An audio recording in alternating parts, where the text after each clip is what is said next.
Bonjour, aujourd'hui on se retrouve avec la dernière page de mon album pour bande originale face A de chez Happy Little Fox. Donc en fait cette page je vous l'ai déjà présentée, mais par contre c'était juste une page pour vous faire le petit tuto.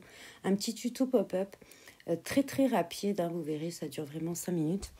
C'est un petit pop-up que je fais très fréquemment, vous l'avez peut-être déjà vu sur ma chaîne, mais c'était juste pour faire écho à la page précédente où je vous avais présenté... ce pop-up et du coup je vous présente cette page en vous disant je vais vous faire le petit tuto, donc si jamais je vous laisserai aller voir la page précédente également et donc là c'est juste le petit tuto rapide.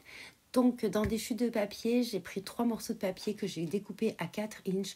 Je n'ai pas retaillé sur la largeur, je pense que ça doit faire à peu près 2 cm.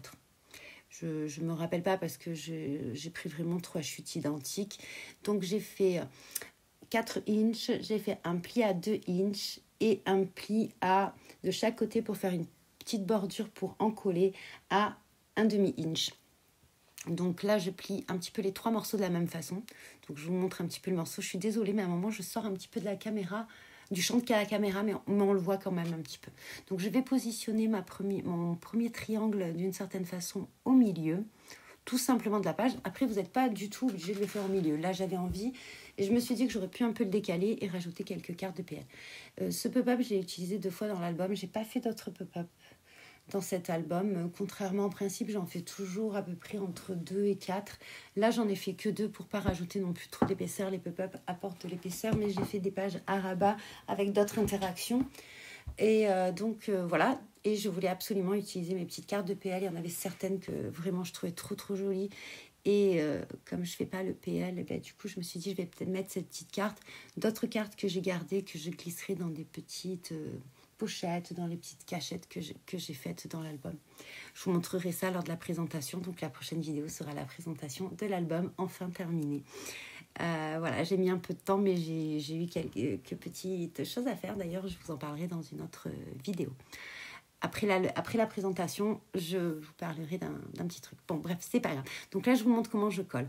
Donc, au sommet du premier triangle, je colle la première patte d'encollage du deuxième triangle et sur le côté opposé du triangle, la deuxième patte. Et vous avez un genre de petit truc comme ça, pyramidal. Et voilà, moi, j'ai choisi de le mettre au milieu de l'album.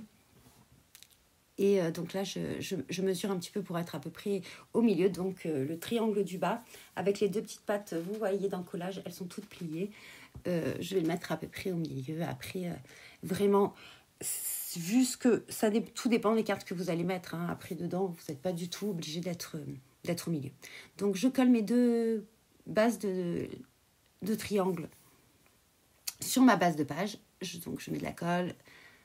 J'étale avec mon pinceau et ensuite je vais me positionner. Oui, vous allez voir, j'ai failli le coller à l'envers. Ça, c'est vraiment quelque chose chez moi. Et je m'en suis aperçue.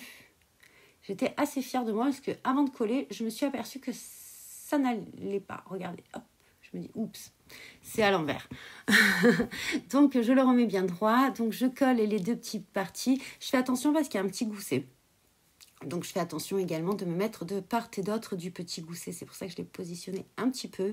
Et quand j'ai rabattu ma feuille pour que l'autre côté se colle, hein, vous n'avez pas besoin de mesurer. Enfin, moi, je ne mesure pas, en fait. Je plie la page et je colle.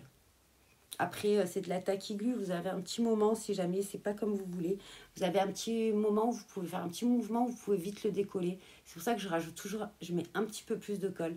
Comme ça permet de le repositionner si on a envie. D'ailleurs, là, je le repositionne juste un tout petit peu parce qu'il s'était mis trop près du gousset. Et du coup, c'est dommage. Hein, c'est ce qui me permet de pouvoir mettre de l'épaisseur. Donc, il ne faut pas que ma page à rabat elle soit gênée par mon pop-up. Donc là, je mets de la colle sur les 2 autres petits morceaux de rabat qui me restent. Je plie et je rabats. Donc, j'appuie bien fort pour que ça puisse se tenir. Et là, forcément, ça n'a pas été... Voilà.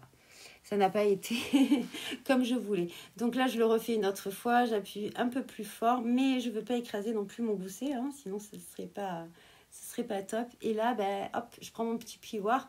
Et voyez, avant de l'ouvrir, hop, pour éviter que justement il se redécolle, et ben j'appuie un petit peu pour que la colle ait le temps d'agir. Et je crée bien les plis également de mon pop-up. Donc vous voyez là, mon pop-up est terminé avec 3 petits morceaux de papier. Et en plus, ça me permet d'utiliser mes bandes de chute. Donc là, pareil, je remets ma colle. Et regardez ces petites cartes, vous les voyez sur le côté gauche. Elles sont super belles. Vraiment, ces cartes, j'admire ceux qui font du PL. Je trouve ça superbe.